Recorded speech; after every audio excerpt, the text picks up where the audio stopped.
Bismillahirrahmanirrahim. Assalamualaikum warahmatullahi wabarakatuh.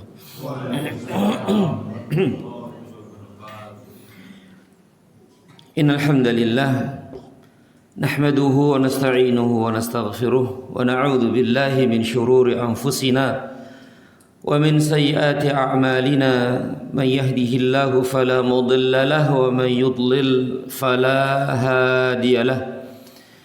أشهد أن لا إله إلا الله وحده لا شريك له وأشهد أن محمدا عبده ورسوله اللهم صل وسلم وبارك على محمد وعلى آله وأصحابه أجمعين قال الله تعالى يا أيها الذين آمنوا اتقوا الله حق تقاته ولا تموتن إلا وأنتم مسلمون يا أيها الذين آمنوا اتقوا الله وقولوا قولا سديدا يصلح لكم أعمالكم ويغفر لكم ذنوبكم ومن يطع الله ورسوله فقد فاز فوزا عظيما ثم أما بعد إخواني وأخواتي في الله rahimani wa rahimakumullah. Para bapak ibu sekalian dan saudara-saudariku sekalian yang saya muliakan, yang saya hormati dan yang senantiasa dirahmati dan diberkahi Allah Subhanahu wa taala. Tidak henti-hentinya kita bersyukur dan memuji Allah Azza wa Jalla atas segala nikmat dan karunia yang telah dianugerahkan kepada kita sekalian. Sehingga alhamdulillah di pagi yang berbahagia ini kembali kita ditakdirkan dan dimudahkan untuk bisa bersama-sama hadir di majlis yang mulia ini, majlis ilmu, majlis zikir, untuk bersama-sama kita belajar dan menuntut ilmu agama sebagai kewajiban atas setiap muslim dan muslimah, yaitu talabul ilmi, menuntut ilmu syar'i, ilmu agama. Semoga Allah Subhanahu wa taala menjadikan majlis dan pertemuan kita ini majlis yang dirahmati dan diberkahi. Amin ya rabbal alamin. Tidak lupa salawat dan salam selalu senantiasa tercurah terlimpah kepada junjungan Nabi besar kita Muhammad sallallahu alaihi wasallam. Dengan nama-namanya yang indah dan sifat-sifatnya yang mulia, kita berdoa memohon kepada Allah Subhanahu wa taala, Allahumma inna nas'aluka ilman nafi'an wa rizqan thayyiban wa amalan mutaqabbala. Allahumma 'allimna ma yanfa'una wanfa'na ma 'allamtana wa zidna ilma. Amin ya rabbal alamin. Saudara-saudariku sekalian yang saya muliakan, seperti biasa kajian kita di kesempatan yang berbahagia ini adalah pembacaan kitab Al-Wajiz fi Fiqhi Sunnati wal Kitabil Aziz dalam materi fikih. Telah kita selesaikan bab salat Jumu'ah. Betul ya? Sudah selesai alhamdulillah. Salat Jumat selesai. Sekarang kita lanjutkan salatul Idaini. Salat Id. Salat Id, yaitu Idul Fitri dan Idul Adha. Tentu materi ini insya Allah tidak asing bagi antum semua, dan alhamdulillah insya Allah sudah kita jalankan, kita praktekkan ya masalah ini. Tapi untuk lebih menenteramkan hati kita, menenangkan hati kita bahwa apa yang kita lakukan selama ini sahih dan benar adalah dengan mengetahui dalil-dalilnya, ya, mengetahui ilmunya dan mengetahui dalil-dalilnya. Dan tentu dengan kita belajar seperti ini kita akan banyak tahu ya, atau ya banyak sekali tambahan-tambahan ilmu yang kita dapatkan, sehingga semakin membuat hati kita tenang dan tumaknina. Begitu. Taib salatul idaini, salat id, yaitu Idul Fitri dan Idul Adha.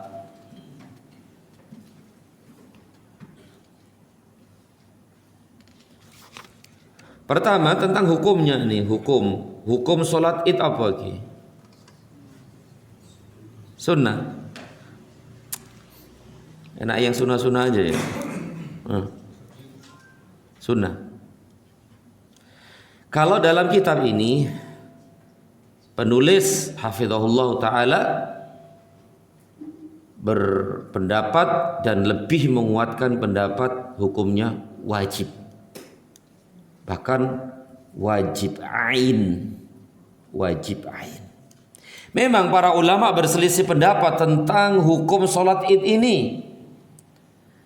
Di antara pendapat adalah sunnah hukumnya, sunnah muakkadah, sunnah yang sangat dianjurkan. Ini pendapat jumhur. Apa jumhur ki? Kebanyakan, mayoritas ulama berpendapat salat id hukumnya sunnah. Berarti kalau sunnah itu apa? Dikerjakan bagus, dapat pahala. Ditinggalkan nggak apa-apa, tidak berdosa. Ada yang berpendapat juga salat id itu hukumnya fardu kifayah. Apa fardu kifayah itu? Fardu kifayah berarti wajib kifayah. Artinya kalau sebagian kaum muslimin sudah ada yang melaksanakannya, maka gugur kewajiban atas muslim yang lainnya. Berarti selama ada orang yang sholat sudah cukup. Misalnya 10-20 orang sudah melaksanakan sholat id, itu sudah cukup, yang lain nggak wajib lagi. Jadi di sini tidak melihat apanya, tidak melihat orangnya, tapi melihat kewajibannya itu. Kalau sudah ada yang menjalankan, melaksanakan sholat id itu, ya sudah gugur kewajiban atas yang lainnya. Berarti kalau datang ya monggo, kalau enggak juga nggak apa-apa. Ini namanya fardu kifayah. Ya, fardu kifayah. Kemudian pendapat yang ketiga diantaranya adalah wajib. Wajib apa lagi? Wajib ain. Wajib ain. Berarti kalau wajib ain atau fardu ain, berarti ya setiap muslim muslimah wajib hadir dalam sholat id itu. Kalau enggak, kalau tanpa udzur enggak datang gimana? Dosa. Nah, inilah secara umum ya hukum sholat id, baik itu fitri maupun adha. Ya, terkerucut dalam 3 pendapat tadi itu. Yang pertama sunnah, dan ini adalah jumhur, mayoritas. Kemudian fardu kifayah, kemudian fardu ain atau wajib ain. Nah, penulis hafizahullah taala lebih menguatkan pendapat yang ketiga tadi itu, hukumnya wajib ain. Setiap muslim muslimah harus hadir dalam sholat itu, kecuali ada udzur syar'i tentu, kecuali ada udzur syar'i. Antum pilih mana ini? Wajib apa sunnah?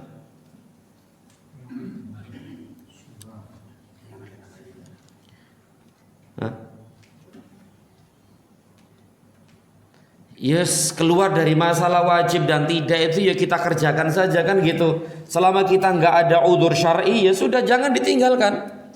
Sudah jangan ditinggalkan, kerjakan saja, laksanakan saja. Ya, keluar dari masalah apakah itu hukumnya wajib apa sunnah, ya tidak layak untuk ditinggalkan. Sudah selesai kan, enak begitu. Kecuali kalau ada udzur. ya, kecuali ada uzur, misalnya safar, misalnya sakit, misalnya wanita yang sedang haid atau nifas. Tapi mereka tetap dianjurkan datang gitu loh. Kalau yang wanita yang haid dan nifas itu tetap dianjurkan untuk datang ke lapangan itu meskipun tidak salat, dan akan disebutkan nanti insyaallah taala. Taib. Kita baca apa yang dibawakan oleh penulis hafizahullah taala. Beliau berkata, wa salatul idaini wajibatun 'ala rijali wan nisa. Salat Id, salat 2 hari raya Idul Fitri dan Idul Adha hukumnya wajibatun, wajib. Bagi siapa? Ar-rijali wan nisa, bagi laki-laki maupun perempuan. Wajib. Masya Allah. Berarti ini wajib tahunan gitu ya. Kalau wajib pekanan apa? Jumat. Harian 5 waktu. Pas kan ya? Pas ya? Oh pas. Ada harian, pekanan, tahunan. Nah. Tahib. Di sini penulis hafizahullah taala membawakan dalil-dalil yang menunjukkan bahwa salat Id wajib. Pertama, kata beliau, limuwadhabatin Nabi sallallahu alaihi wasallam 'alaiha, karena Nabi tidak pernah meninggalkannya. Karena ini adalah perbuatan Rasul sallallahu alaihi wasallam dan tidak pernah ditinggalkan oleh beliau sallallahu alaihi wasallam. Ya. Jadi Nabi selalu mengerjakannya, tidak pernah tidak, selalu mengerjakannya. Berarti kalau memang beliau selalu mengerjakannya, berarti dapat kita pahami ya wajib kan begitu. Seandainya pernah enggak begitu, berarti sunnah kan begitu. Tapi Nabi enggak pernah ninggalin sholat Id. Nah, ini menunjukkan wajib. Ini dalil, termasuk dalil yang menunjukkan wajibnya sholat ini. Kemudian yang kedua, wa amrihi bil khuruji laha, dan perintah beliau untuk keluar. Perintah beliau untuk keluar ke lapangan sholat. Perintah untuk keluar. Berarti perintah untuk apa? Perintah untuk sholat. Berarti perbuatan beliau dan perintah beliau. Perbuatan beliau tidak pernah ninggalin. Perintah beliau, ya perintah beliau. Sedangkan perintah menunjukkan apa? Wajib. Pada asalnya setiap perintah menunjukkan wajib, kecuali ada dalil lain yang memalingkan hukum asal itu wajib kepada hukum yang lain.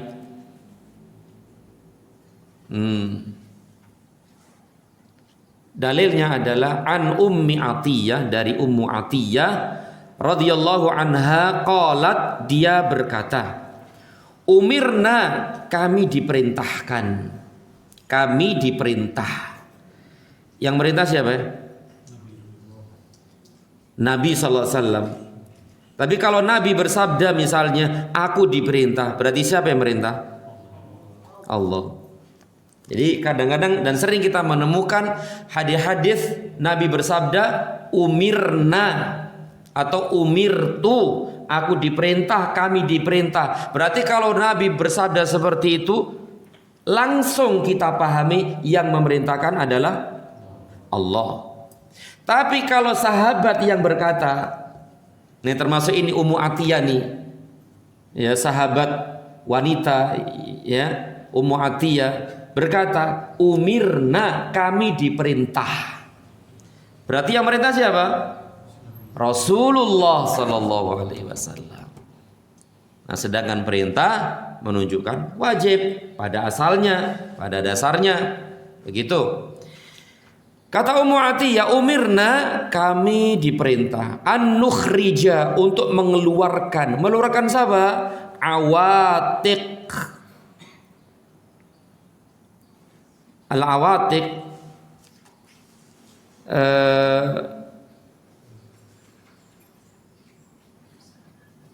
Di sini diterjemahkan apa itu awatik. Di situ apa awatik? Anak perempuan yang sudah balik. Biasanya kalau anak sudah balik itu di rumah gitu, maksudnya nggak keluar ke sana kemari, di rumah aja begitu. Maka kami diperintah Rasul sallallahu alaihi wasallam untuk mengeluarkan wanita-wanita anak-anak kami yang sudah balik keluar ke lapangan untuk sholat Id. Bahkan tidak hanya awatik yang disuruh untuk membawa mereka, wadzawatil khudur. Di situ apa? Wadzawatil khudur, yang masih perawan ya. Jadi wanita-wanita dalam pingitan biasanya, wanita-wanita yang sudah dewasa begitu ya, yang biasa mereka di rumah aja gitu, yang tertutup dari pandangan laki-laki. Nah mereka tuh selalu di rumah gitu. Nah untuk sholat Id ini disuruh keluar. Nah ini menunjukkan bahwa wajib itu loh. Wanita-wanita yang biasa di rumah, selalu di rumah, untuk waktu itu keluarkan mereka semua. Keluarkan ke lapangan untuk bersama-sama sholat Id. Baik, paham sampai di sini ya? Ini dalil yang pertama. Dalil yang kedua, kita baca wa an Hafsah binti Sirin, dari Hafsah binti Sirin. Qalat, dia berkata, kunna namna'u jawariyana ay yakhrujna yaumal Id. Kami dulu melarang wanita-wanita yang udah dewasa begitu ya untuk keluar di hari Id.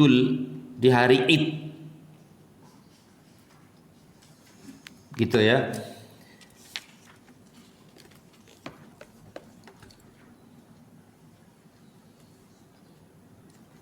Saya baca langsung terjemahannya. Kami pernah melarang anak-anak perawan kami keluar ke tanah lapang pada hari raya. Ya karena memang anak-anak perawan ini biasanya di rumah aja gitu loh. Di rumah. Keluar kecuali ada sesuatu yang dibutuhkan atau darurat. Lalu singgah di istana, kemudian datanglah seorang perempuan. Lalu singgah di istana Bani Khalaf. Kemudian aku datang kepadanya, lalu ia bercerita. Wanita ini bercerita bahwa suami saudara perempuannya ikut perang bersama Rasul sallallahu alaihi wasallam sebanyak 12 kali. 12 kali. Berarti siapanya ini? Suami saudaranya, iparnya. Lalu dia berkata, kami, yaitu kaum wanita, mengurus pasukan yang sakit. Saya ulangi, sedangkan saudara perempuan itu ikut perang bersama Rasul sallallahu alaihi wasallam sebanyak 6 kali. Berarti suaminya 12, istrinya 6 kali ikut berjihad bersama Rasul sallallahu alaihi wasallam. Loh, wanita-wanita kok ikut jihad gitu gimana? Ikut perang gimana? Sedangkan jihadnya wanita adalah apa? Jihadnya wanita itu apa? Haji.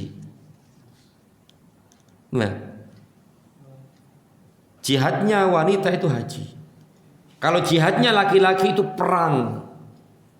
Kalau jihadnya wanita itu haji. Karena berat gitu loh, haji itu kan berat bagi wanita. Harus ada mahramnya, jalan sono, jalan sini, jalan situ, jalan sono. Berat. Maka jihadnya wanita adalah haji, ibadah haji. Nah, di sini wanita ini ikut perang bersama Nabi, ikut berjihad bersama Nabi. Tentu bukan maksudnya ikut angkat senjata itu enggak gitu loh. Bukan angkat senjata, tapi mereka punya tugas khusus. Nah, di sini disebutkan tugasnya adalah kami kaum wanita mengurus pasukan yang sakit dan mengobati prajurit yang terluka. Nah, berarti ngurusin prajurit-prajurit yang sakit, prajurit-prajurit yang terkena luka itu pedang dan yang lainnya. Nah, tugas mereka seperti itu. Atau mungkin mempersiapkan makanan juga enggak? Mempersiapkan makanan dan seterusnya. Berarti di belakang pasukan. Gitu. Wanita-wanita ini di belakang pasukan kaum muslimin, membantu dari belakang, ngurusi urusan-urusan pasukan perang kaum muslimin. Masya Allah. Kemudian dia bertutur. Dia berkata, "Ya Rasulullah, salah seorang di antara kami tidak punya jilbab. Lalu apakah ia berdosa ketika dia tidak hadir dalam sholat id?" Jadi wanita ini bercerita tentang keadaan wanita-wanita, ya sahabat-sahabat wanita. Bagaimana kalau mereka tidak punya jilbab? Dosa enggak? Berarti ini nyata nggak sih? Bener-bener nggak punya jilbab nggak sih? Iya. Ada sebagian wanita sahabat-sahabat wanita yang tidak punya jilbab untuk keluar rumah, apalagi untuk sholat itu nggak punya jilbab, nggak punya sesuatu yang bisa menutupi aurat sempurna, nggak punya. Gimana ini? Dosa nggak? Boleh nggak sholat gitu loh? Udzur nggak punya pakaian menutup jilbab aurat. Ya dan memang seperti itulah akhi ukhti fillah, sahabat-sahabat Nabi dulu, baik sahabat laki-laki maupun sahabat perempuan. Mereka itu kebanyakan miskin, ada yang miskin banget. Dan kalau dikatakan miskin, ya miskin banget ya. Miskin banget. Tapi subhanallah, yang menjadi keistimewaan mereka para sahabat, meskipun mereka kekurangan banget, miskin banget, mereka tidak pernah minta. Tak pernah minta. Kecuali mungkin darurat banget, kalau enggak itu bisa mati misalnya, atau pingsan misalnya, maka mereka tidak minta. Itu keistimewaan mereka, dan memang seperti itu. Dan sering kita membaca ya tentang hadis-hadis tentang bagaimana kekurangan mereka para sahabat dan Rasul sallallahu alaihi wasallam dalam makanan dan minuman, khususnya makanan juga pakaian. Nah, ini ada wanita-wanita yang tidak punya pakaian untuk keluar rumah. Dan itu benar. Bukan hanya seandainya, bukan seandainya, tapi benar-benar. Kisah yang sangat masyhur ya, bagaimana Abu Hurairah radhiyallahu taala anhu, bagaimana dia ini sering banget lapar, kan gitu ya. Sering banget lapar. Ya, karena Abu Hurairah ini sahabat, termasuk sahabat Ahlus Suffah ya. Sahabat yang tinggal di mana? Di masjid. Karena Abu Hurairah ini kan aslinya Yaman kan ya. Dia itu aslinya Yaman, dan dia itu orang kaya, termasuk orang yang punya di Yaman. Tapi dalam rangka hijrah, ingin ketemu sama Nabi dan hidup bersama Nabi, beliau tinggalkan harta-hartanya di Yaman itu dan dia jalan ke Madinah. Yaman Madinah itu beda jauh ya, Pak? Jauh ya? Jauh. Jalan kaki. Aduh, ngebayang safar zaman dulu tuh kayak apa? Persiapannya itu harus matang banget. Karena dia akan menghadapi apa? Menghadapi gelapnya malam, menghadapi dinginnya malam, panasnya siang, menghadapi hewan-hewan buas dan berbisa, menghadapi para begal, perampok, dan seterusnya. Harus benar-benar persiapan matang. Dan termasuk Abu Hurairah ini datang dari Yaman ke Madinah. Dan dia menceritakan itu keadaan beratnya perjalanan dari Yaman ke Madinah itu. Nah, sesampai di Madinah, dia nggak punya tempat, nggak punya tempat tinggal. Ya akhirnya dia tinggal di masjid. Dan dia termasuk Ahlus Suffah. Dan dia dalam riwayat disebutkan dia pingsan, ya kan? Pingsan ini ya. Di masjid pingsan gitu loh. Antara dia bercerita antara mimbar Nabi dan rumah Nabi, di antara itu dia pingsan di situ. Dikira orang kesurupan lah apa gitu. Dan ternyata dia pingsan itu karena lapar banget. Masya Allah. Dan itu satu dari sekian banyak kisah ya para sahabat bagaimana mereka sangat kekurangan makanan. Ya, kekurangan makanan. Dan termasuk adalah kekurangan pakaian. Tapi subhanallah, yang menjadi ibrah pelajaran besar mereka dan akan kuatnya keimanan mereka adalah tidak ada satupun yang minta-minta.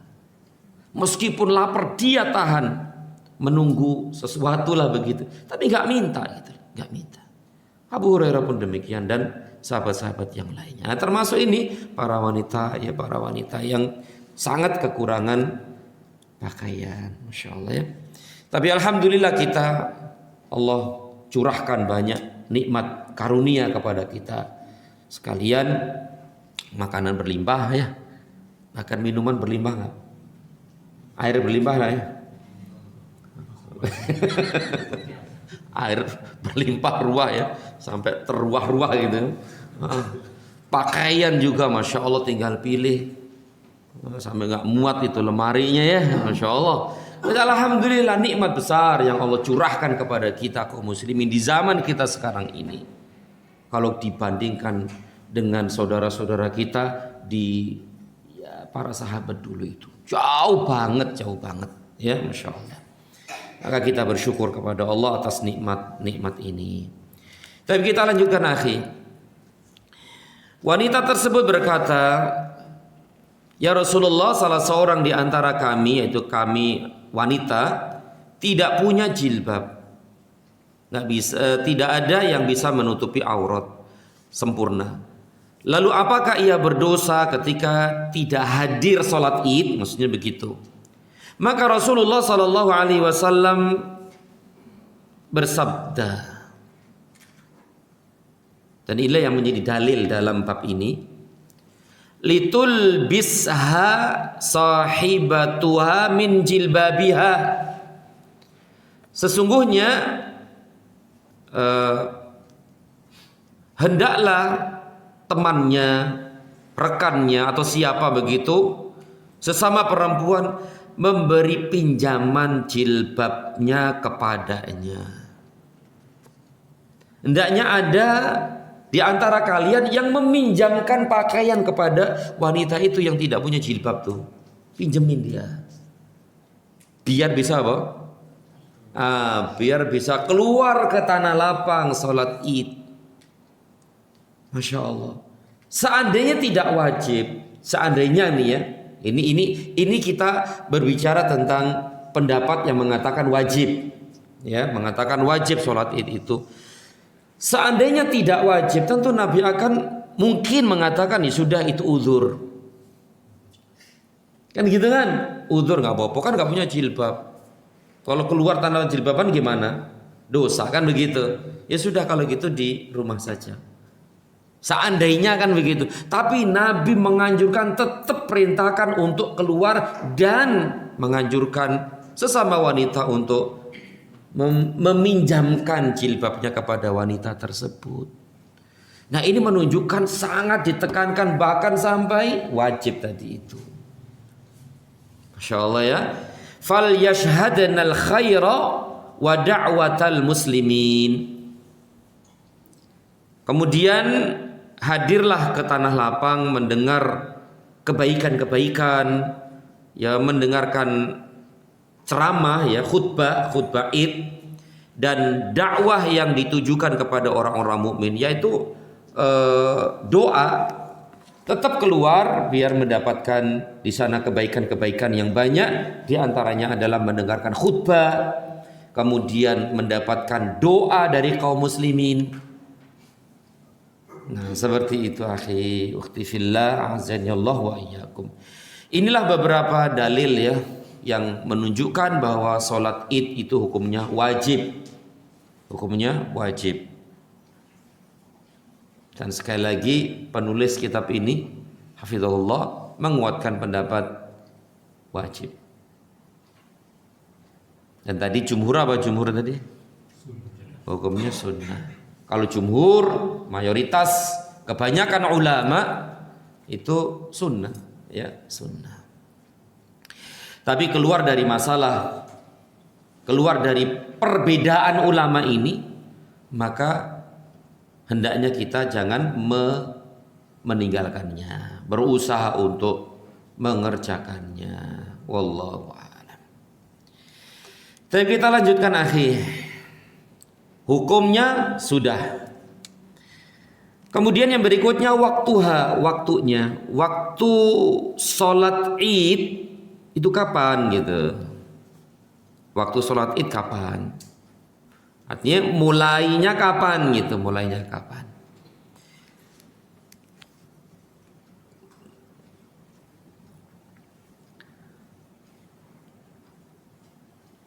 Waktunya adalah sebagaimana yang disebutkan dalam hadis ini, yaitu an Yazid bin Khumairin Ar-Rahabiyyi qala, dia berkata, kharaja Abdullah ibn Busr sahibu Rasulillah sallallahu alaihi wasallam ma'an nas fi yaumi Idi fitrin aw adha.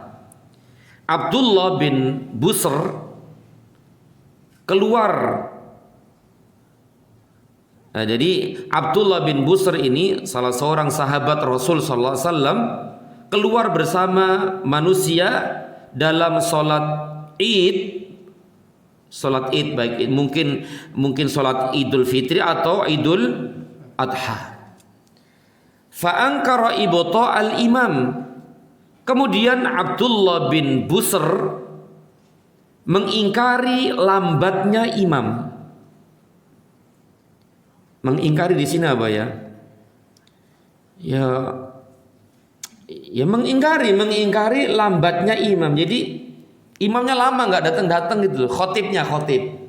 Khotib dan imam Id itu kok telat.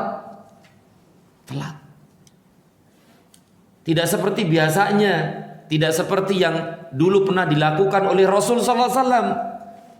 Loh ini kok lama nggak datang ini.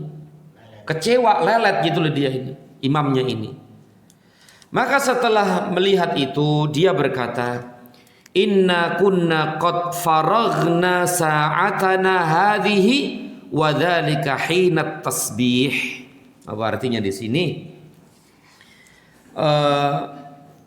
Sesungguhnya kami telah meluangkan waktu kami ini, yaitu pagi-pagi banget, yaitu ketika bertasbih. Yaitu ketika apa tasbih di sini? Artinya sebenarnya mulai waktu ditegakkannya sholat Id adalah ketika terbit matahari. Itu kan pagi-pagi kan Pak ya? Pagi-pagi terbit matahari mulai terang, itulah sebenarnya mulainya dibolehkannya atau mulainya sholat Id itu. Berarti jangan terlalu siang gitu loh. Makanya sahabat yang mulia tadi itu ketika imamnya kok telat, kok berlambat-lambat, nggak setuju dengan perbuatan itu. Mbok yo sing cepet gitu loh, cepet, jangan berlambat-lambat, ya jangan berlambat-lambat.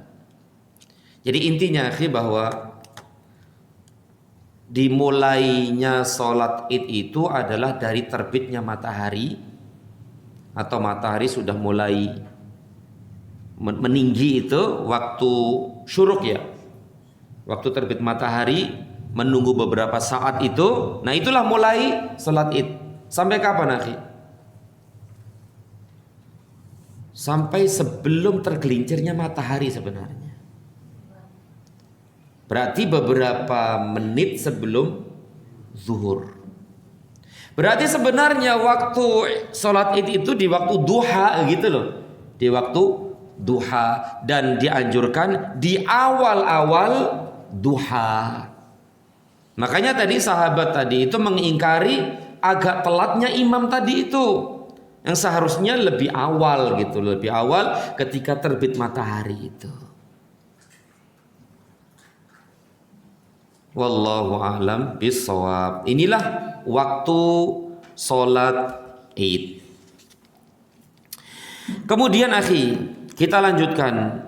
Al-khuruju ilal musalla.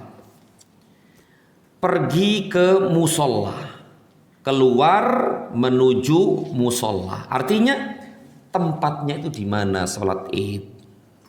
Sholat id itu tempatnya di mana? Afdolnya di mana? Disyariatkannya di mana? Yaitu di musolla. Musolla itu apa? Ini musolla nggak nih?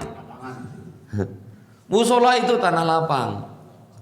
Musolla itu tanah lapang. Kalau bahasa Indonesianya musola, yo ini musola. Musola. Tapi dalam bahasa Arab musola itu tanah lapang gitu, itu musola. Dan itulah yang dilakukan oleh Nabi ketika sholat id. Di musola itu, di lapangan itu, di tanah lapang itu. Sebagaimana beliau juga sholat jenazah itu pun di musola.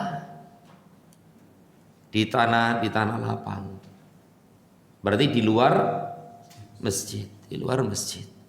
Tapi boleh nggak kalau sholat id di masjid? Boleh kalau memang tidak ada tanah lapang.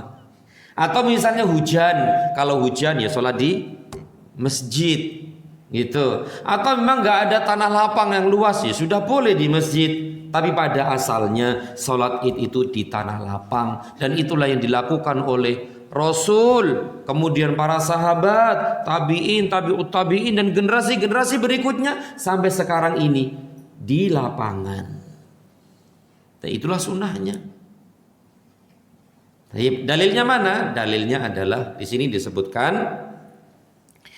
wa minal ahadits sabiqati ta'lam anna mahalla salatil id huwal khala. Dari hadis-hadis sebelumnya,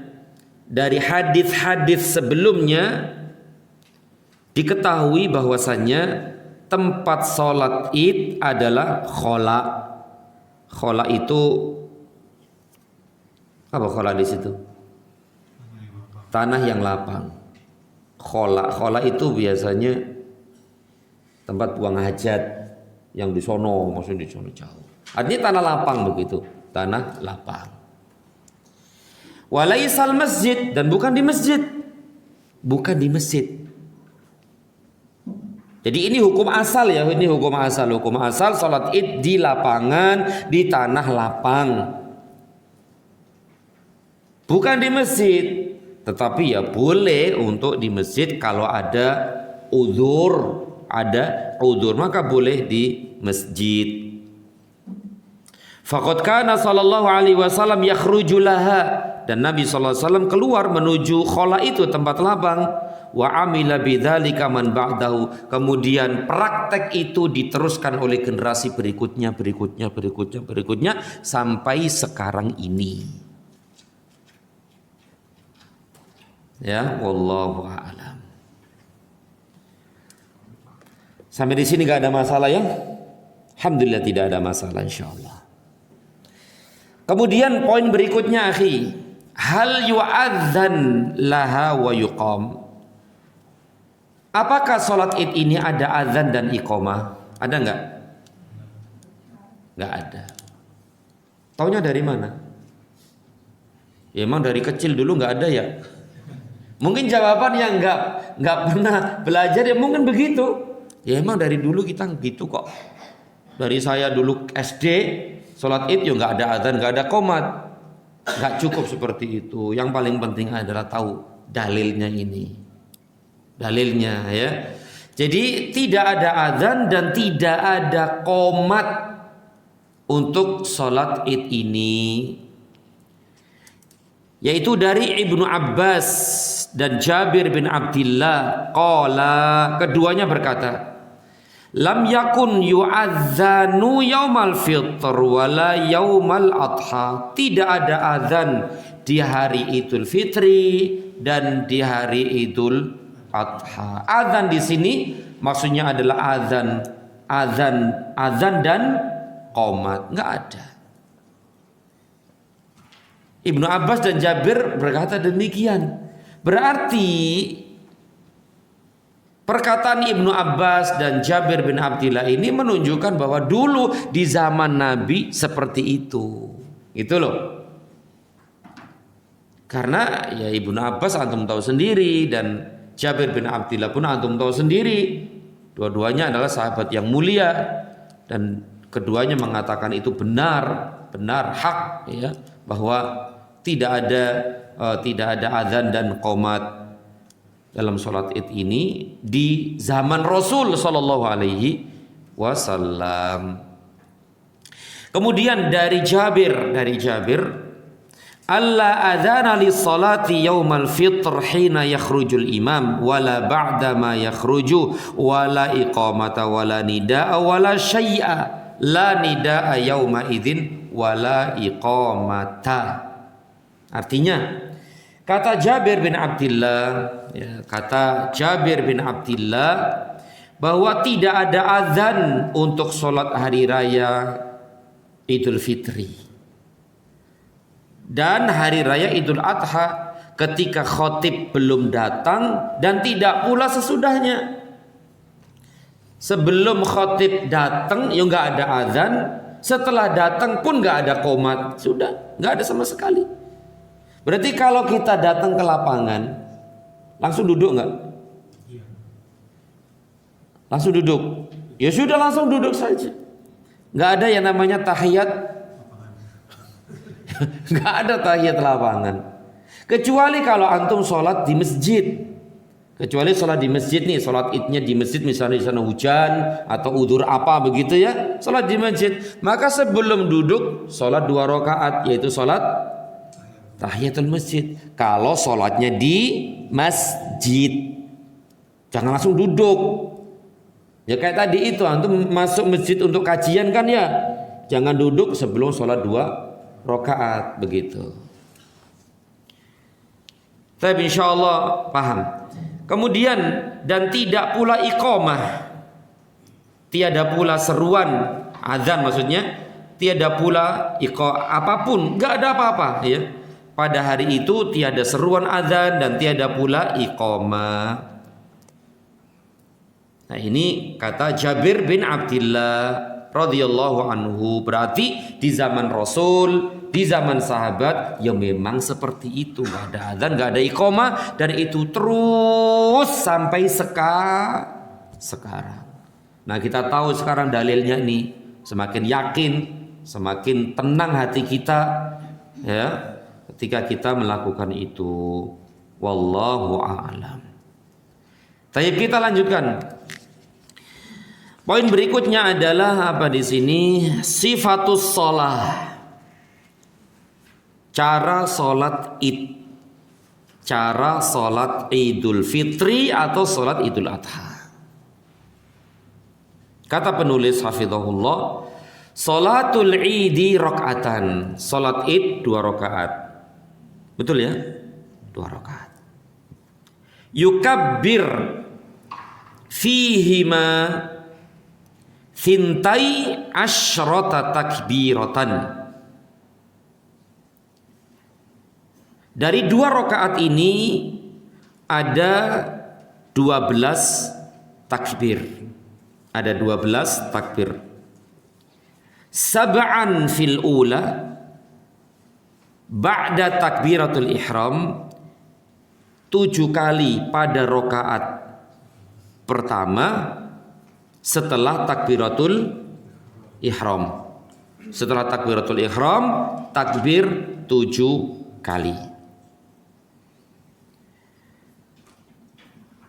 Wa qoblal qiraah, yaitu sebelum Al-Fatihah, tentu ya, sebelum Al-Fatihah.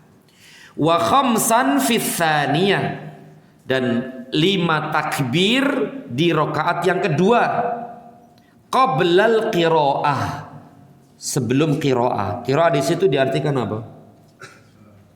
Al-Fatihah ya. Naam, sebelum Al-Fatihah. Hukumnya apa ini takbir-takbir ini? Pertama 7, kedua 5. Hukumnya apa? Ini namanya takbir ziyadah ya, takbir tambahan. Takbir tambahan dalam sholat. Dan takbir ziyadah ini hukumnya sunnah. Sunnah. Berarti seandainya lupa tuh imamnya tuh. Imamnya kan tergantung imam ya. Makmumnya lupa enggak ya? Ya enggak lah. Ngomong ikut imam kok. Berarti imamnya lupa seandainya setelah takbiratul ihram Allahu Akbar langsung baca Al-Fatihah tanpa takbir 75 tadi itu. Salatnya sah enggak? Salatnya sah. Kan itu hukumnya sunnah. Sah. Dan mungkin di antara antum pernah mendapati imam itu. Pernah enggak? Belum pernah. Tapi ada cerita enggak? Pernah dengar gitu? Belum. Saya pernah dengar cerita itu. Jadi imamnya langsung baca Al-Fatihah setelah takbiratul ihram. Dan dia meneruskan sholatnya dan sholatnya tetap sah karena di ini hukumnya sunnah. Ya, namanya takbir ziyadah. Wallahu a'lam. Justru makmumnya lupa. Takbir dulu. Takbir lagi imam, tapi makmumnya ruku. Astagfirullah. Iya ya, Masya Allah. Berarti harus konsentrasi ini ya. Imamnya harus konsentrasi, makmumnya juga konsentrasi, khusyuk begitu. Baik, dalilnya mana kalau sholat id itu seperti ini? Nah ini penting, dalilnya itu ada gitu, harus tahu dalilnya gitu. Jangan ikut-ikutan saja. Yaitu dari Katsir an Katsir bin Abdullah bin Amr bin Auf, dari bapaknya, dari kakeknya. Anna Rasulullah sallallahu alaihi wasallam, sesungguhnya Rasul sallallahu alaihi wasallam kabbara fil idaini, bertakbir dalam salat id fitri atau adha, sab'an fil ula, 7 kali takbir di rakaat yang pertama dan 5 takbir di rakaat yang kedua.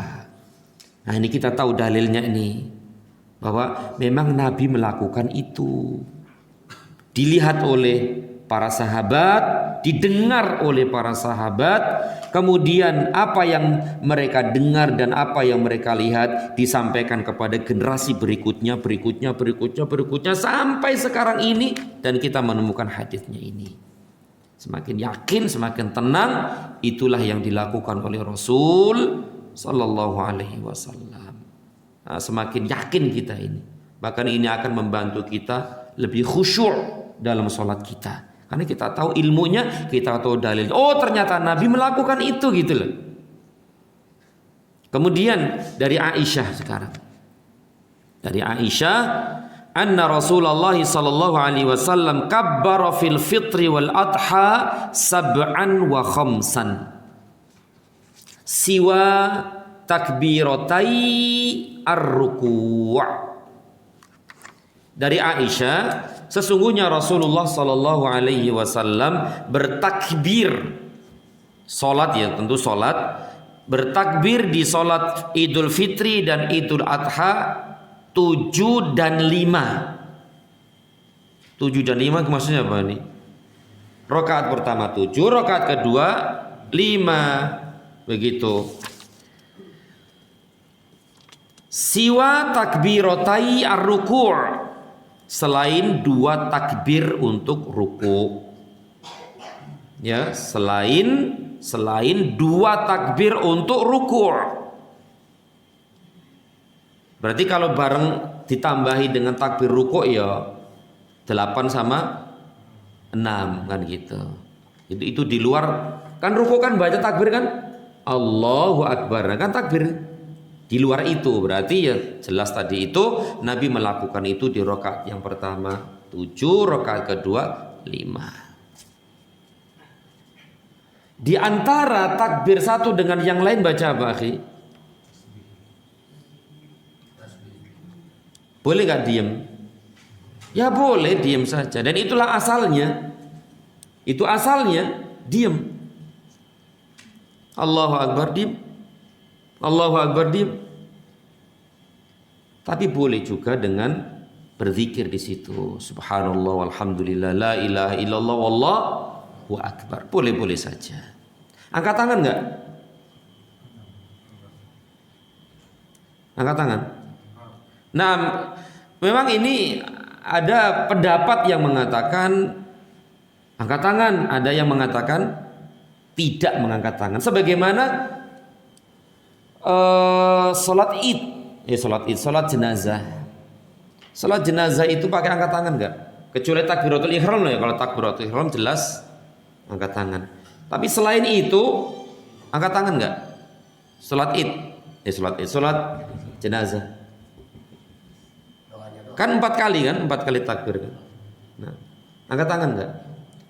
Nah, ada pendapat angkat tangan, ada yang tidak. Tapi saya memilih pendapat sementara ini adalah mengangkat tangan. Sebagaimana sholat id ini pun mengangkat kedua tangan setiap kali takbir. Wallahu a'lam. Baik, kita lanjutkan akhi. Poin berikutnya adalah al-qira'atu fiha. Nah, ini bacaan dalam sholat id ini apa? Tentu setelah Al-Fatihah loh. Sunnahnya baca apa? Nah, itu penting khususnya bagi para imam nih. Para imam berusaha untuk tahu nih apa yang biasa dibaca Nabi SAW dalam sholat id ini. Tentu setelah Al-Fatihah. Disebutkan dalam hadis Nu'man bin Bashir, dari Nu'man bin Bashir, anna Rasulullah sallallahu alaihi wasallam kana yaqra'u fil 'idaini wa fil jumu'ati bisabbihisma rabbikal a'la wa hal ataka hadithul ghasyiyah. Dari Nu'man bin Bashir, sesungguhnya Rasul sallallahu alaihi wasallam ketika beliau salat Id dan salat Jumu'ah membaca Sabbihisma rabbikal a'la. Surat apa ini? Al-A'la. Wa hal ataka hadithul ghasyiyah. Dan surat apa ini? Al-Ghasyiyah. Nah, ini sunnahnya nih. Sunnah. Hukumnya sunnah ini. Karena Nabi sering banget melakukan itu. Dalam sholat id dan sholat jumu'ah. Sunnahnya adalah membaca 2 surat ini. Rakaat pertama Sabbihisma rabbikal a'la. Rakaat kedua hal ataka hadithul ghasyiyah. Makanya sering kalau kita sholat jumu'ah, sholat jumu'ah tuh kan sering imam membaca 2 surat ini kan ya. Nah, berarti dia tahu tentang sunnah ini. Ini sunnah. Tapi kalau enggak juga enggak apa-apa, tapi ini lebih dianjurkan dan disunahkan. Ini hadis Nu'man bin Bashir. Kemudian hadis Ubaidillah bin Abdullah, dari Ubaidillah bin Abdullah qala, dia berkata, kharaja Umaru yaumal Id. Umar keluar untuk melaksanakan salat Id. Farsala ila Abi Waqid Al-Laitsi. Kemudian dia mengutus kepada Abi Waqid Al-Laitsi. Ya.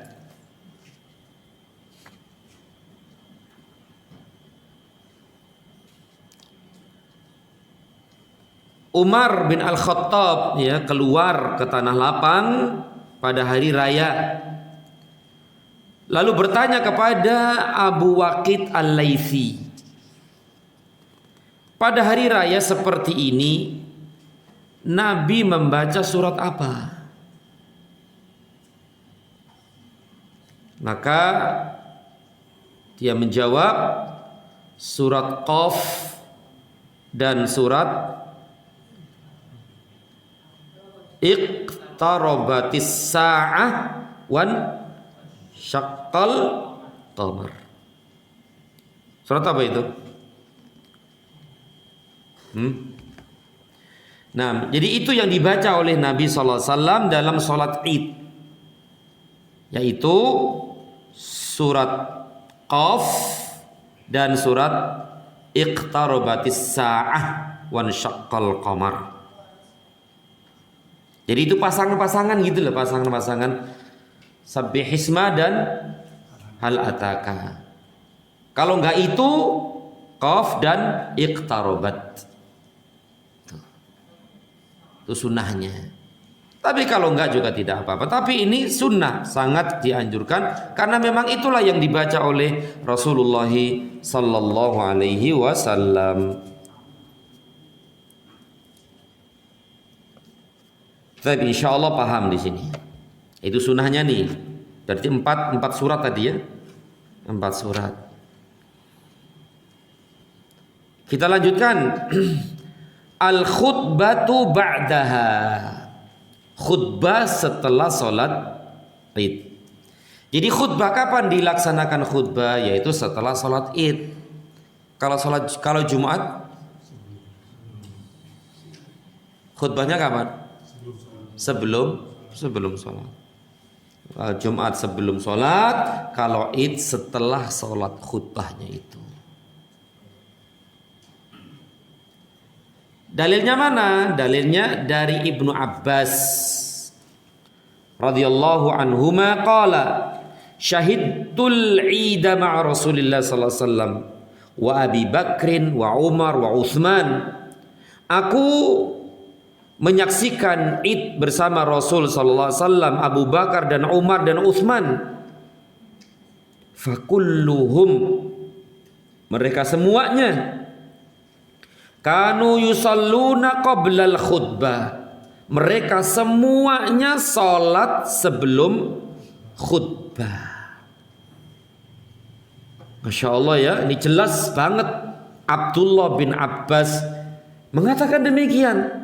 Kami sholat Id bersama Nabi, Abu Bakar, Umar, Utsman, semuanya itu sholatnya sebelum khutbah. Berarti khutbahnya setelah sholat, sholatnya sebelum khutbah. Dan itu sampai sekarang. Dan ini termasuk sunnah Nabi SAW dan sunnah Khulafaur Rasyidin. Ya, insyaallah Abu Bakar, Umar dan Utsman radhiyallahu taala anhum ajma'in. Nah, ini kita semakin yakin apa yang kita kerjakan selama ini sahih, karena itulah yang dilakukan oleh Nabi dan para sahabat. Kemudian kita lanjutkan, as-salatu qablaha wa ba'daha. Apakah ada salat qabliyah dan ba'diyah?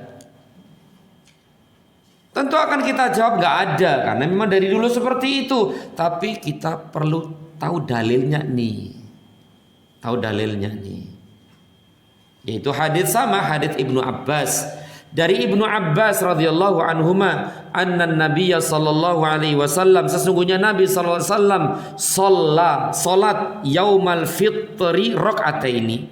Salat hari raya Idul Fitri 2 rakaat. Lam yusalli qablaha, tidak salat sebelumnya, wala ba'daha, dan tidak salat sesudahnya. Jelas tidak ada qabliyah dan ba'diyah. Berarti datang ke lapangan langsung duduk manis, ya, kemudian mendengarkan khutbah, salat, kemudian mendengarkan khutbah. Begitu akhi fillah, azanillah wa iyyakum. Baik, akhi fillah, azanillah wa iyyakum. Kita lanjutkan. Ma yustahabbu yaumal Id. Apa yang dianjurkan di hari raya? Artinya beberapa amalan sunnah Ya, beberapa amalan sunnah yang dianjurkan pada hari raya. Jadi sunnah-sunnah apa nih yang kita kerjakan di hari itu? Kalau kita kerjakan, semakin sempurna id kita, semakin besar pahalanya. Kalau tidak juga nggak apa-apa, tidak berdosa, tidak berdosa. Tapi yang pertama pada sini al-ightisal, mandi. Jadi sebelum berangkat ke lapangan dianjurkan mandi dulu. Dan cara mandinya adalah mandi besar ya, artinya mandi sekujur tubuh, seluruh tubuh. Dan ini berlaku untuk laki-laki dan perempuan. Ini berlaku untuk laki-laki dan perempuan. Tapi ini sunnah, berarti langsung nggak mandi gimana?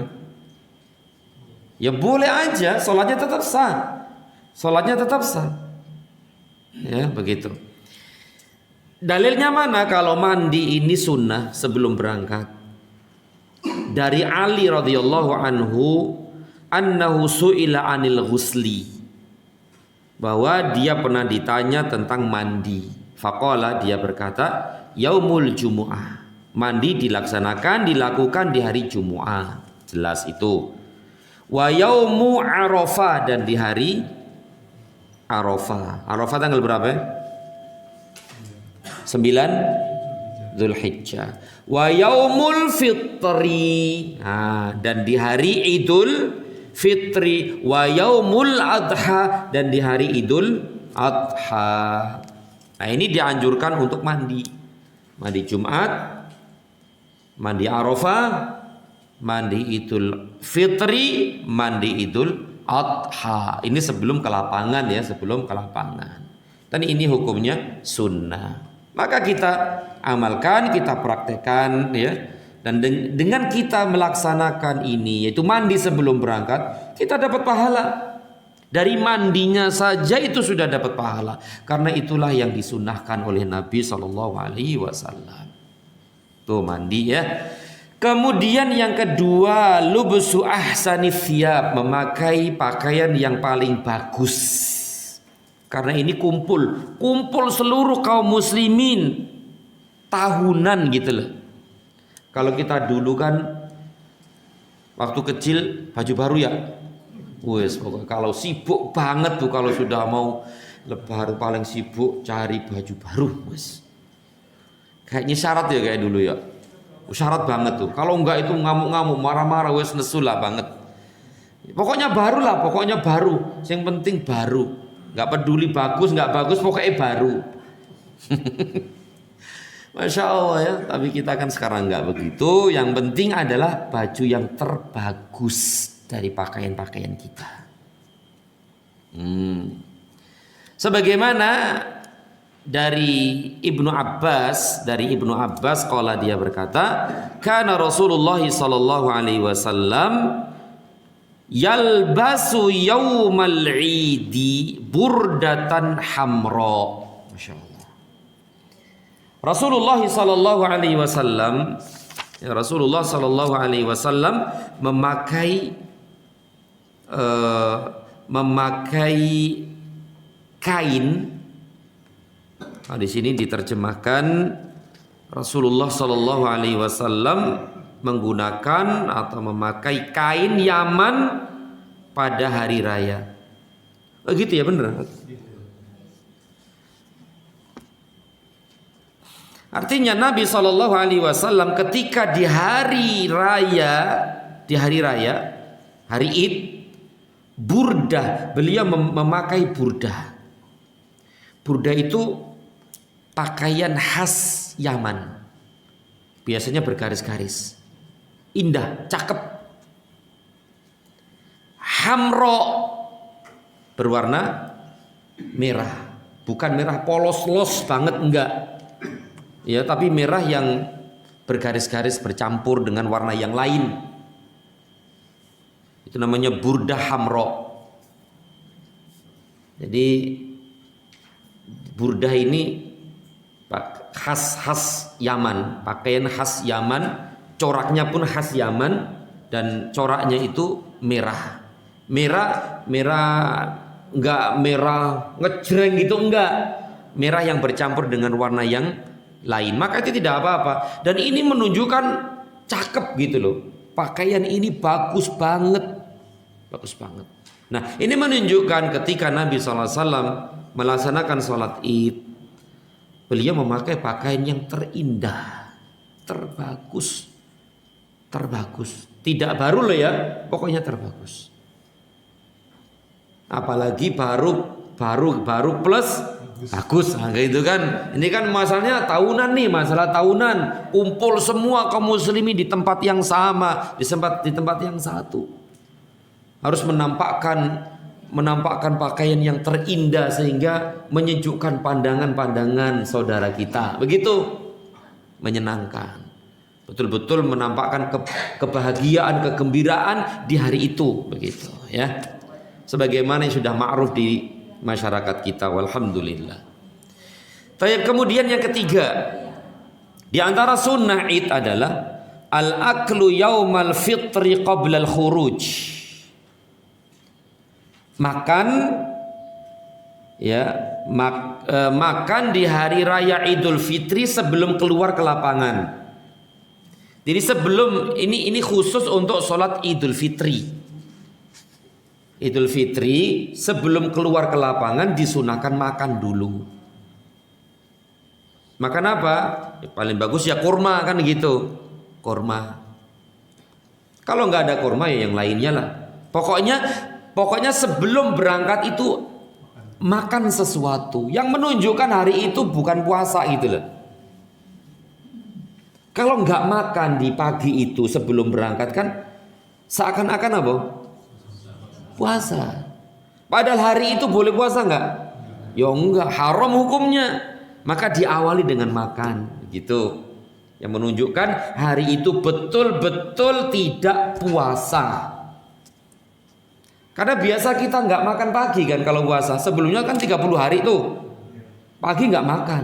Biasanya masih terbawa suasana gitu kan, terbawa suasana nggak makan, akhirnya nggak makan, baik itu lupa atau sengaja atau nggak lapar atau apa begitu.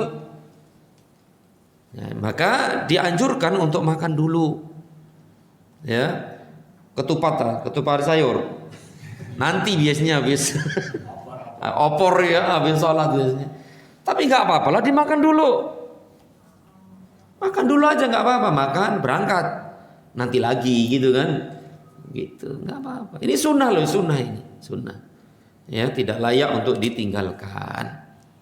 Dalilnya mana nih? Dalilnya adalah dari Anas bin Malik radhiyallahu anhu. Qala, dia berkata, kana Rasulullah sallallahu alaihi wasallam la yaghdu yaumal fitri.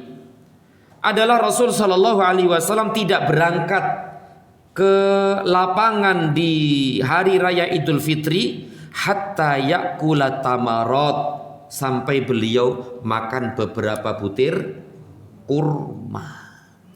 Dan itulah yang dilakukan oleh Rasul sallallahu alaihi wasallam. Makan kurma dulu kemudian berangkat begitu. Nah, sebaik-baik suri tauladan, uswah, qudwah kita adalah Rasulullah sallallahu alaihi wasallam. Dan dengan kita menjalankan itu pahala gitu loh, akhi. Kita makan sebelum berangkat itu, kita tahu ini sunnah. Dan itulah yang dilakukan oleh Rasul. Kita dapat pahala karena menjalankan sunnah. Amalnya ringan ya, ringan. Nah, inilah bedanya yang paham sama nggak paham, yang berilmu sama yang nggak berilmu, yang tahu sama yang nggak tahu, beda jauh. Kalau yang berilmu itu semua aktivitasnya itu didasari dengan ilmu, sehingga enak begitu, semua bernilai pahala di sisi Allah SWT. Kita lanjutkan. Yang keempat, takhirul akli yaumal adha hatta yakula min udhiyatihi. Nah, ini khusus untuk Idul Adha, mengakhirkan makan sampai dia memakan dari sembelihannya.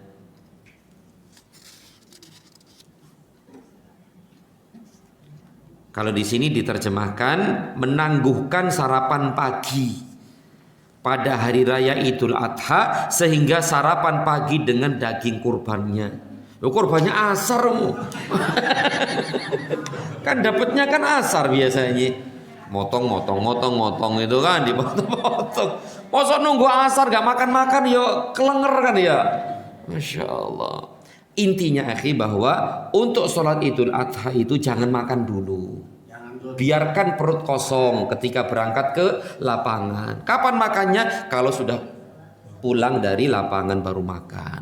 Nah, ini berbeda dengan Idul Fitri. Ya kecuali kalau kita motong sendiri ya. Motong sendiri setelah. Makanya kalau sholat Idul Fitri itu kan agak di apa? Agak di majukan mundurkan? Mundurkan. Untuk apa mundur ini? Untuk memberikan kesempatan kaum muslimin mengeluarkan zakatnya. Zakat fitrah itu loh. Memberikan kesempatan kaum muslimin untuk mengeluarkan zakat fitrahnya setelah subuh itu. Sehingga agak mengakhirkan sedikit sholat idnya Idul Fitri. Tapi kalau sholat Idul Adha agak dimajukan. Untuk apa? Biar cepat makan.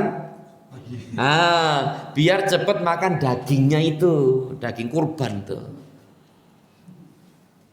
Kalau sholat Idul Adha jam 7, Idul Fitri jam 7, Idul Adha setengah 7 kan begitu.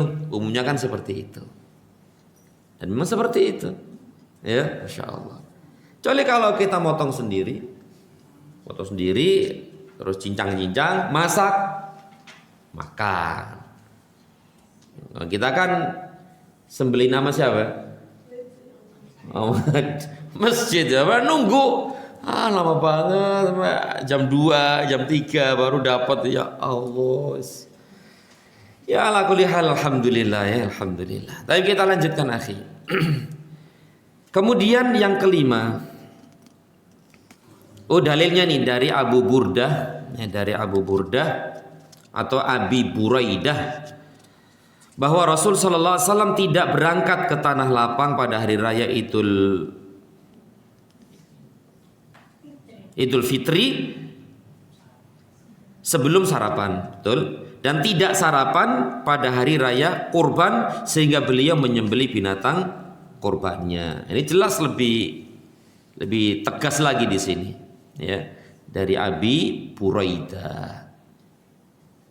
Yang kelima, mukhalafatut thariq, melewati jalan yang berbeda. Berangkatnya lewat jalan A, pulangnya jalan B gitu. Berangkatnya jalan Mawar, pulangnya jalan begitu. Ini sunnah, ini sunnah.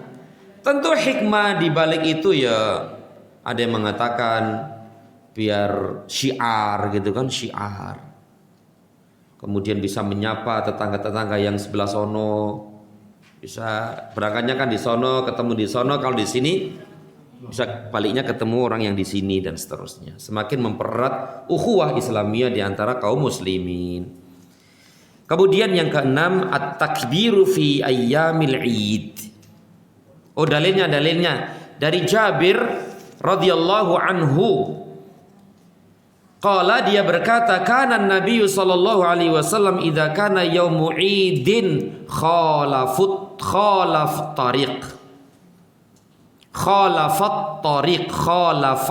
tariqa. Adalah Nabi sallallahu alaihi wasallam apabila di hari raya beliau melewati jalan yang berbeda. Tentu antara pulang dan pergi. Tadi itu. Nah, ini sunnah ya. Kalau enggak juga tidak apa-apa. Berarti kalau sholatnya di sini, yang tinggal di situ, berangkatnya langsung ke sini, pulangnya muter sana. Nah, begitu. Enak tuh. Ini kalau dikerjakan, dipraktekkan itu Masya Allah. Semua kaum muslimin seperti itu akan apa? Kelihatan, nampak kaum muslimin itu guyub gitu loh. Gotong royong, guyub, rame banyak begitu. Ya sekarang kan apa ya? Beda sama kita dulu waktu di kampung ya. Itu berangkatnya kan rame yuk, jalan kaki semua ya. Jalan kaki semua, bahkan pakai mikrofon itu, corong taruh di geledekan itu ya. Takbiran di situ kan. Rame banget, sepanjang jalan itu laki perempuan takbiran. Itu dulu begitu. Nah, sekarang di kita gimana? Motor, mobil, sono sini. Kayaknya beda sama kita dulu waktu di kampung. Ya, dan kelihatan betul-betul guyupnya waktu itu, guyup banget ya. Saling menyapa, mengucapkan salam, kemudian pulangnya pun demikian.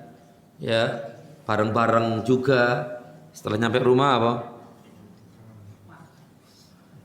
Makan. Alhamdulillah ya. Baik. Yang keenam adalah at-takbiru fi ayyamil id. Takbiran. Takbir pada kedua hari raya. Dan takbiran ini tentu sangat disyariatkan ya, sangat disyariatkan oleh Allah dan Rasulnya sallallahu alaihi wasallam, mengagungkan Allah, membesarkan Allah, menyebut-nyebut nama Allah di hari-hari itu, karena hari-hari itu adalah hari besar kaum muslimin dan salah satu nikmat dari nikmat-nikmat Allah Subhanahu wa taala kepada kaum muslimin. Maka kita puji Allah, kita sanjung Allah, kita besarkan Allah dengan takbiran ini. Dan takbiran ini sangat dianjurkan sebagaimana firman Allah dalam surat Al-Baqarah ayat 185, walitukmilul iddata walitukabbirullaha ala ma hadakum wa la'allakum tashkurun. Dan hendaklah kamu mencukupkan bilangannya, dan hendaklah kamu mengagungkan Allah atas petunjuknya yang diberikan kepadamu supaya kamu bersyukur. Kemudian adapun takbir pada hari raya kurban, ini kalau yang pertama perintah takbir atau takbiran bahasa kita ya, takbiran dalam Idul Fitri. Nah, sekarang Idul Adha ini juga diperintahkan oleh Allah, yaitu firman Allah dalam surat Al-Baqarah 203, wadhkurullaha fi ayyamin ma'lumat, dan berzikirlah dengan menyebut Allah dalam beberapa hari yang terbilang, yang berbilang. Begitu juga firman Allah, kadzalika sakhkharaha lakum litukabbirullaha ala ma hadakum. Demikianlah Allah telah menundukkan untuk kamu supaya kamu mengagungkan Allah terhadap hidayahnya kepada kamu.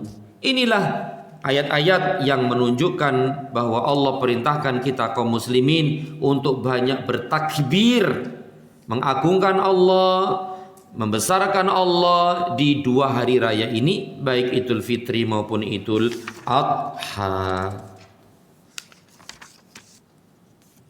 Waktunya kapan nih, Pak? Di sini disebutkan ya, waktunya ya. Waktu takbir pada hari raya Fitri semenjak keluar dari rumah sampai sholat.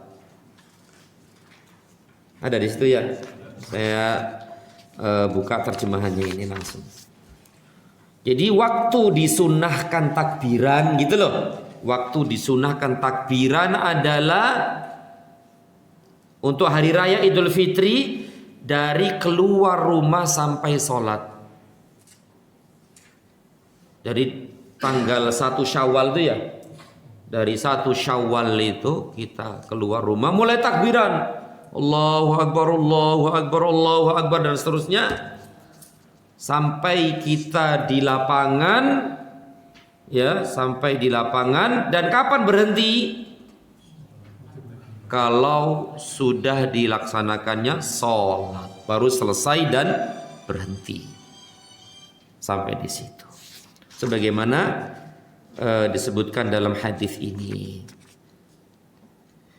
Kemudian waktu takbir pada hari raya kurban dimulai kapan nih? Sejak subuh hari Arafah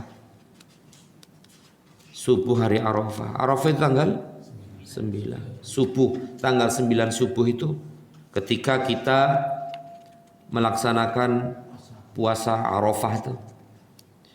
Sampai kapan nih? Sampai asar akhir hari-hari tasyrik. Berarti sampai tanggal 13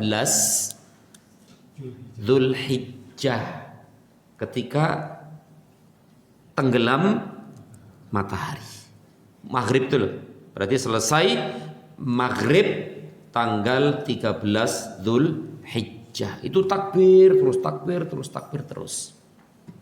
Nah seperti itu. Untuk lebih lanjut masalah ini insya Allah kita bahas pada pertemuan yang akan datang insya Allah ta'ala. Dan bab baru yaitu sholat khauf. Sholat khauf. Jadi insya Allah pekan nanti atau pertemuan yang akan datang kita bahas kelanjutan sholat id ini sedikit. Dan kita detailkan insya Allah. Plus dan bab sholat khauf. Apa sholat khauf itu? Khauf, apa khauf? Takut. Artinya ketika perang terjadi, perang itu ada sholat itu namanya sholat khauf. Dan kalau bisa nanti ada sedikit praktek ya. Praktek sholat khauf seperti apa? Dan ini berjamaah, sholatnya berjamaah bukan sendiri.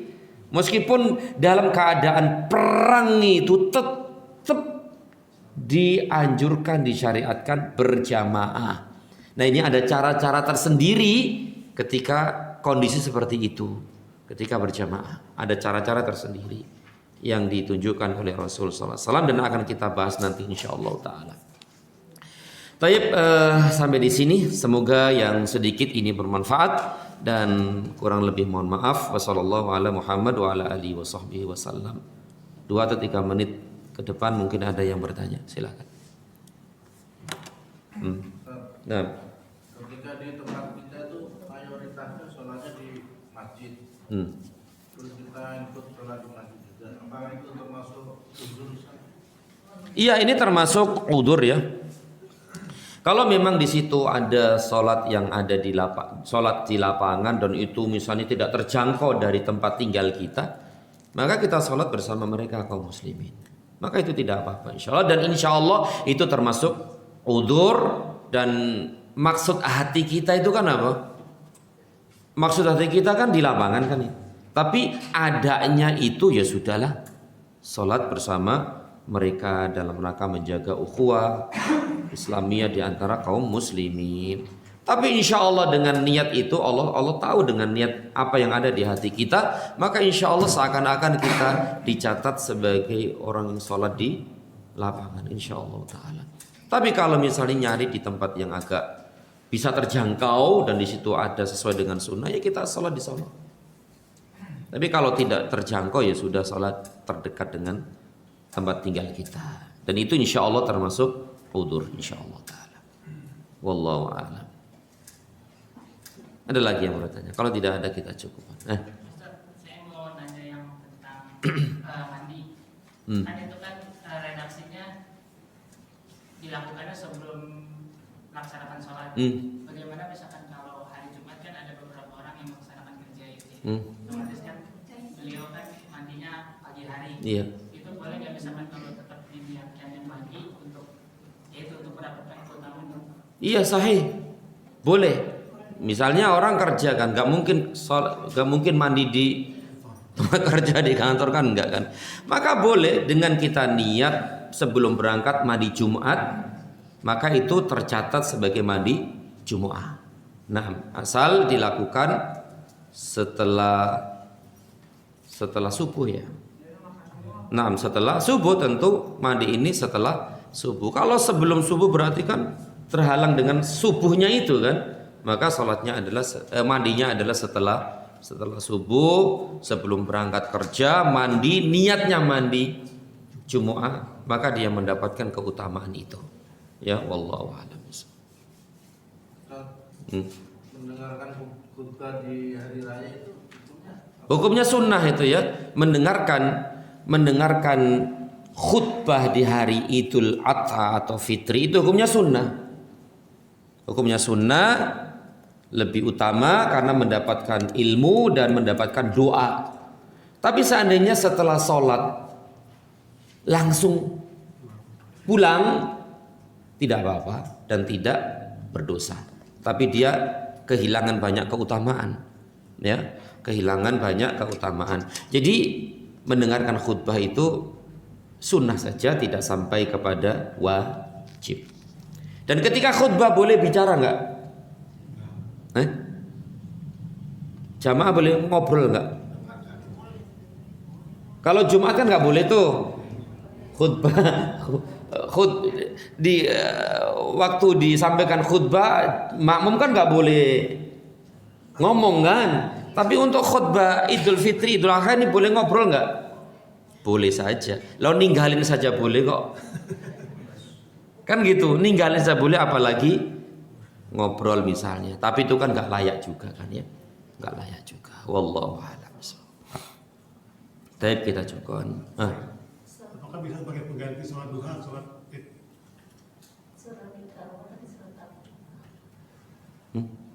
Sholat id. Apakah bisa dibilang mengganti sholat duha? Ah. Sholat duha lagi. Sholat id, apakah sholat id Mengganti sholat duha. pengganti sholat duha? Artinya diniatkan juga sholat duha begitu? Sholat duha lagi gitu. Oh begitu. Kan cara sholat Idul Fitri dan sholat duha itu beda kan ya? Berbeda. Tapi wallahu alam, saya tidak tahu itu apakah bisa diniatkan sholat Idul Fitri itu dengan sholat duha. Kan gitu kan ya? Karena prakteknya kan berbeda kan. Prakteknya berbeda, ada 7 takbir, ini 5 takbir. Kalau sholat duha begitu enggak? Ya enggak seperti itu. Ya wallahu a'lam bishawab. Duha lagi ya boleh, kalau duha lagi ya boleh. Ya setelah sholat id pulang sampai rumah sholat duha. Ya wallahu a'lam bishawab.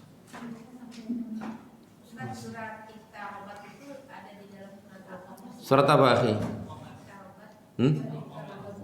Surat Al-Qamar. Al-Qamar. Yang itu tentang mukjizat Nabi membelah apa ya?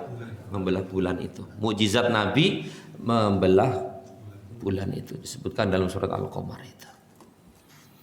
Wallahu a'lam bissawab. Demikian wa sallallahu ala Muhammad wa ala alihi wa sahbihi wasallam. Subhanakallahumma wa bihamdika asyhadu an la ilaha illa anta astaghfiruka wa atubu ilaik. Assalamualaikum warahmatullahi wabarakatuh.